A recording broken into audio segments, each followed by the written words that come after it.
Guys, John Haas here, and today I'm going to do something a little different with this video. I want to share with you something deeply personal, and it's kind of the origin story, if you will, about how I got started in the fitness business, and more importantly, why I got started in the fitness business.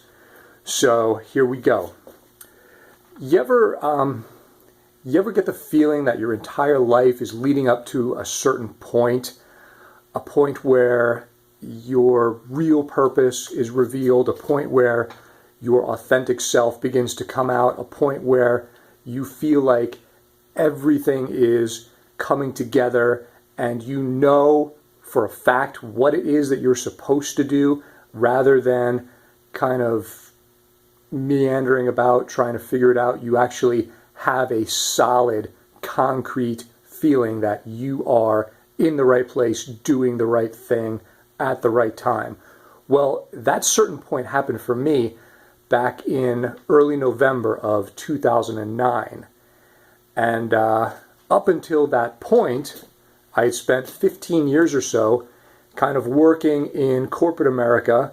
I was a financial services consultant. I worked for one of the big four accounting firms, did a lot of traveling around. I worked for a large area bank, doing internal consulting. I'd work for insurance companies. So a lot of financial services type stuff that was really not congruent with who I am as a person. I hated my jobs. I was not happy. I was what the proverbial clock watcher, and I hated that about myself because I knew I could do better. But I couldn't stand sitting in a cubicle. I couldn't stand sitting behind a desk. And it was not me. And I tried, 15 years, I tried to do all those things, to fit in, to do what I was expected to do what I thought that was what I had to do in order to get by, in order to, to keep food on the table, to pay the bills, to help my family. I thought that was what I needed to do, and it crushed me. It really did. And this point in 2009, in early November, I remember it really clearly because it was a Thursday morning. It was about 9:30 in the morning, and I was sitting in my car in the Barnes & Noble parking lot. Where else do you go when you're depressed, right? Barnes & Noble.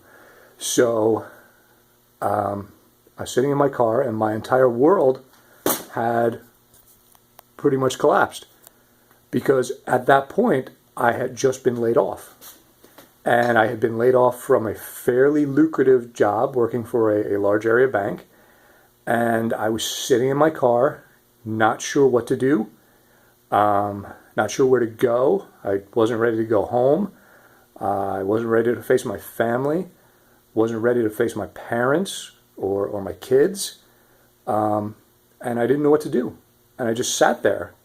No radio, no engine running, window slightly cracked. It was cold, I remember that, but I didn't really feel the cold. I just sat there and thought, what the hell am I going to do with my life now? I've got 15 years in this business, and I don't want to do it again. I don't want to look for another job in financial services. I don't want to look for another job in consulting or advertising or, you name it. So as I sat there completely broken, depressed, dejected, not sure what to tell my family, not sure what to tell my friends, not sure what to say to my kids, I started to think about, okay, if this is bottom, then where do you go from here? Up, right? Only where to go. Only way to go. So my thought process began to be, well, what do I want to do? I know what I don't want to do. That's pretty simple. That's pretty easy. I know I never want to work in a cubicle again. I know I don't want to work in an office. I know I don't want to wear a suit and tie. unless it's a special occasion, then I look nice. But so my thought process began to be, well, what do you want to do? What are your skills? What are your experiences? More importantly, what are your passions? And it was at that point that I realized that, my happiest moments were in training, were in teaching, were in sharing what I knew about fitness and strength and conditioning and helping people to, discover their authentic selves, to give them the tools they needed to become stronger, better human beings.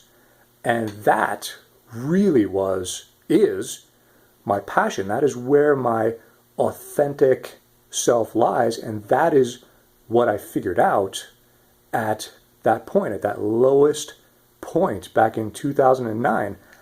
And it took me a while to implement, but here we are today. So that's just a little glimpse into the, every hero has an origin story, right? Wearing my Batman t-shirt. So that's a little glimpse into my origin story, my thought process, and how I actually came to be where I am today. And if I hope that, this has been inspiring for you. I hope that it's touched you in some way. If it's resonated with you at all, please drop me a comment or shoot me a private message. If it inspires you, it might inspire someone else. So share it. Share the video. And definitely let me know what you think. Let me know how you feel. And we'll talk. All right? Thanks for listening.